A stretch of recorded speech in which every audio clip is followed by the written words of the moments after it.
කලින් වතාවේ වාක්‍ය රීති ඉගෙන ගන්නකොට මම කිව්වා නිතරම ළමයි වරද්දා ගන්න වාක්‍ය රීතියක් තමයි අපි කතා කරන්න කියලා. විශේෂයෙන්ම මම කිව්වා සමූහාර්ථවාචී පදයක් අප්‍රාණවාචී පදයක් සමග යෙදුනහම කොහොමද ආඛ්‍යාතය තීරණය කරන්න කියන කාරණාව කලින් වතාවේ සමූහාර්ථවාචී පදයක් අප්‍රාණවාචී පදයක් සමග යෙදුනහම උක්ත වුණාම ආඛ්‍යාතයේ ඒක වචනෙන් තියන්න ඕන. මේක ළමයි වරද්දා ගන්න තැන තමයි. ගොඩක් ළමයි ඒක බහුවචනෙන් තියනවා. ඒකට හේතුව තමයි දැන් අද අපි ඉගෙන ගන්න වාක්‍ය රීතියේදී සමූහාර්ථවාචී පදයක් ප්‍රාණවාචී පදයක් සමග යෙදුනහම ආඛ්‍යාතයේ තියන්නේ බහුවචනෙන් වීම නිසා මේ දෙක පටලවා ගන්නවා ගොඩක් ළමයි. මේ අප්‍රාණවාචී සහ ප්‍රාණවාචී ભેදේ කියන දෙක. අප්‍රාණවාචී පදයකදී නම් සමූහාර්ථවාචී පදයක් යෙදුනහම ආඛ්‍යාතයේ මතක තියාගන්න ඒක වචනෙන් තියන්න ඕන. ප්‍රාණවාචී පදයක නම් සමූහාර්ථවාචී පදයක් යෙදුනහම ආඛ්‍යාතයේ බහුවචනෙන් තියන්න ඕන. ඒක තමයි වැදගත් වෙන්නේ. එහෙමනම් අපි අද ඉගෙන ගන්නවා සමූහාර්ථවාචී පදයක් එක්ක ප්‍රාණවාචී බහුවචනයක් ගන්නවන්න නම් අපි දන්නවා ප්‍රාණවාචී උක්ත පදයක් යෙදෙන්න ඕන කියන එක. එහෙම නැත්නම් අපි කියනවා ප්‍රාණවාචී උක්ත පදයක් සමග සමූහාර්ථවාචී පදයක් යෙදීම හරහා ආඛ්‍යාතය අපිට බහුවචනෙන් තියන්න පුළුවන් කියන කාරණාව. දැන් අපි උදාහරණ කීපයකින් මේක පැහැදිලි කරගමු. නැවතත් මම කියන්නම්. ප්‍රාණවාචී පදයක් සමග සමූහාර්ථවාචී පදයක් යෙදුනොත් ආඛ්‍යාතය අනිවාර්යෙන් බහුවචන විය යුතුයි. දැන් උදාහරණයක් අපි පැහැදිලි කරොත් මුව රැළ දිය සොයා ඇදෙති. මුව රැළ දිය සොයා ඇදෙති. අපි දන්නවා මුව කියලා කියන්නේ ප්‍රාණවාචී පදයක්. මේ ප්‍රාණවාචී පදයට රැළ කියලා සමූහාර්ථවාචී පදයක් දැම්මහම දිය සොයා ඇදෙති. ඇදෙති කියලා අපි බහුවචන ආඛ්‍යාතයක් තියන්නේ. සොර මුල ගෙවල් බිඳිති. සොර මුල ගෙවල් බිඳිති. අපි දන්නවා සොර කියලා කියන්නේ ප්‍රාණවාචී පදයක්. මේත් සමග මුල කියන සමූහාර්ථවාචී පදයේ යෙදුනහම අපි දන්නවා බිඳිති කියලා බහුවචන ආඛ්‍යාතයක් අපි තියෙනවා. සොර මුල ගෙවල් බිඳිති. ළමයි කණ්ඩායම මාර්ගය විදිති. ළමයි කියන්නේ ප්‍රාණවාචී පදයක්.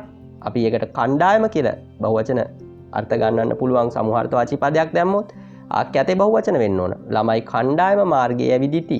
එහෙමනම් මතක තියාගන්න සමූහාර්ථවාචී පදයක් යෙදුනොත් ප්‍රාණවාචී පදයක් සමග ආඛ්‍යාතය අනිවාර්යයෙන්ම බහුවචනෙන් තැබිය යුතු වෙනවා. අපි අභ්‍යාසයක් බලුවොත් අපිට දෙනවා අලි රංචුව හේන විනාශ කළේය කියලා.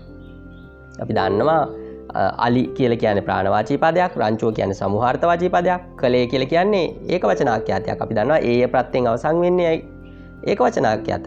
එතකොට අපි රීතියට අනුව අපි දන්නවා සමූහාර්ථවාචී පදයක් ප්‍රාණවාචී පදයක් එක යෙදුනොත් අනිවාර්යයෙන්ම ආඛ්‍යාතයේ බහුවචන විය යුතුයි. එහෙමනම් කළේ කියන්න බෑ.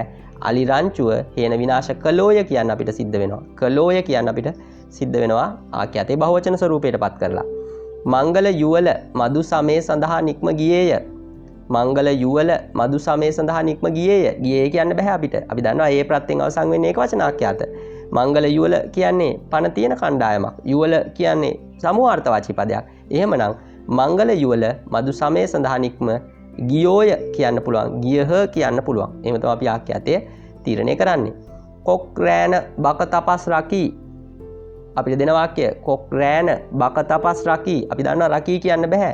කොක් කියලා කියන්නේ කොකා කියන අර්ථය ප්‍රාණවාචී පදයක්. රෑන කියන්නේ සමූහාර්ථවාචී පදයක්. එහෙමනම් ප්‍රාණවාචී පදයක් එක්ක සමූහාර්ථවාචී පදයක් යෙදුනොත් ආඛ්‍යාතය බහුවචන විය යුතුයි. එහෙමනම් කොක් රෑන බක තපස් රකිති කියලා අපි ඔක අවසන් කරන්න ඕන. කොක් රෑන බක තපස් රකිති. උපාසක නඩය සිරිපා කරුණා කරයි.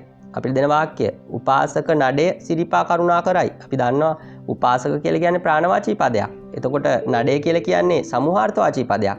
එතකොට ප්‍රාණවාචී පදයක් සමග සමූහාර්ථවාචී පදයක් යෙදුනහම කරයි කියලා අපිට ආඛ්‍යාතය තීරණය කරන්න බෑ.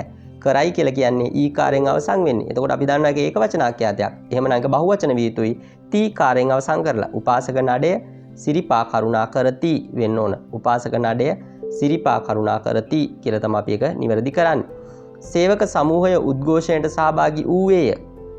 සේවක සමූහය උද්ඝෝෂණයට සහභාගී වූවේය. අපි දන්නවා වූවේය කියනකොට ඒ ප්‍රත්‍යයෙන් අවසන් වෙන්නේ. අපි දන්නවා ඒ ප්‍රත්‍යයෙන් අවසන් වෙනවා නම් ඒක වචන ආඛ්‍යාතයක් කියලා අපි දන්නවා. එතකොට සේවක සමූහය කිව්වහම සමූහාර්ථවාචී පදයක් සමග යෙදিলা තියෙන ප්‍රාණවාචී පදයක් නිසා අපිට සිද්ධ වෙනවා වූවේය කියන ඒක වචන ආඛ්‍යාතයේ බහුවචන ස්වරූපයටපත් කරන්න.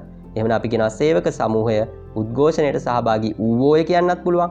ඌහ කියන්නත් පුළුවන්කම තියෙනවා. එහෙනම් මේ වාක්‍ය රීතියේදී මතක තියාගන්න සමූහාර්ථවාචී පදයක් ප්‍රාණවාචී පදයක් සමග යෙදීමේදී ආඛ්‍යාතය බහුවචන ස්වරූපයෙන් තමයි අපි තීරණය කරන්නේ.